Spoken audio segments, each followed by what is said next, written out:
Glimpse Into the Otherworld.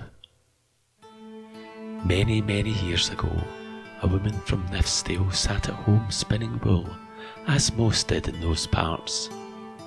Her baby was in a crib beside her, and she sung a gentle song to her little one as she worked. The baby listened intently to her sweet voice, which mingled with the soothing sound of the spinning wheel. She looked up when she heard a noise at the cottage door. It was like the sound of leaves rustling in the wind. There before her stood a beautiful lady all dressed in green and carrying a baby. Her unexpected visitor smiled sweetly and asked, "Will you nurse my bonny baby until I return?" The woman was no stranger to helping others. She'd been through hard times herself and knew the value of giving and receiving help when offered. Besides, she could sense no harm in her guest. She replied, "Yes, I'm happy to watch your bairn." She took the little baby in her arms and the lady went away, promising to return. Day turned to night and there was no sign of the lady's return. The woman wondered what had happened to her, but this turned to surprise the very next morning, as when she woke up, she found gifts beside her bed. There were beautiful new clothes for her children and some delicious cakes.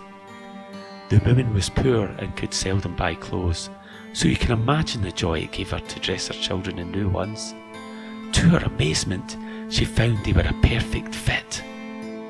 The cakes were equally welcome, as most days she was lucky if she could make enough money just to feed the children. I really wish I could share with you how delicious the cakes were, but what I can tell you is they had a taste of wheat bread and honey. The woman and her children enjoyed them more than any cake they'd ever had before. She felt a weight lift off her shoulders, knowing they were well fed that day.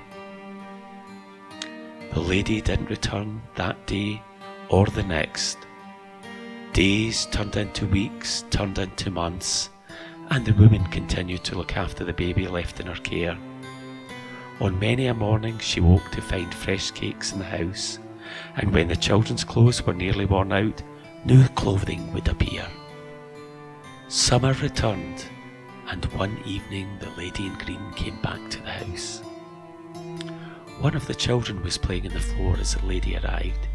He put out his hands to touch the shining silver bangles that hung from her green dress, but to his surprise, his hands passed right through them as if they were sunbeams.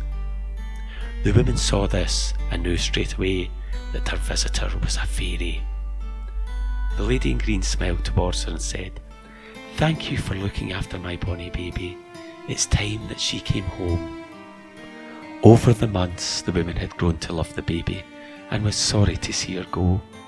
With an aching heart, she said, "You're her mother, but I love her dearly. Can she not stay longer?"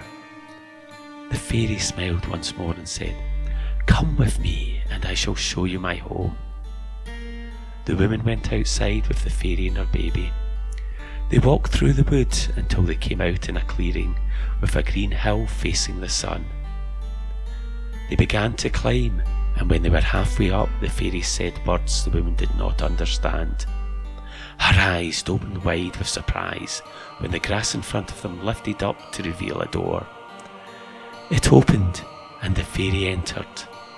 She invited the woman to follow her, and when she did, the door closed behind them. The woman found herself in a dimly lit chamber. "Now you shall see my home," said the fairy. Before the woman knew what was going on, the fairy took a green bottle from her belt and quickly dropped some green liquid into the woman's left eye. "Look now," she said. With eyes now wide open, the woman looked with wonder. In front of her appeared a beautiful land stretching as far as her eyes could see. There were green hills fringed by trees, crystal streams that flashed in the sunshine, and a lake that shone like silver. Between the hills was a field of ripe barley. The fairy then dropped 3 more drops of the green liquid into the woman's right eye and said, "Look now."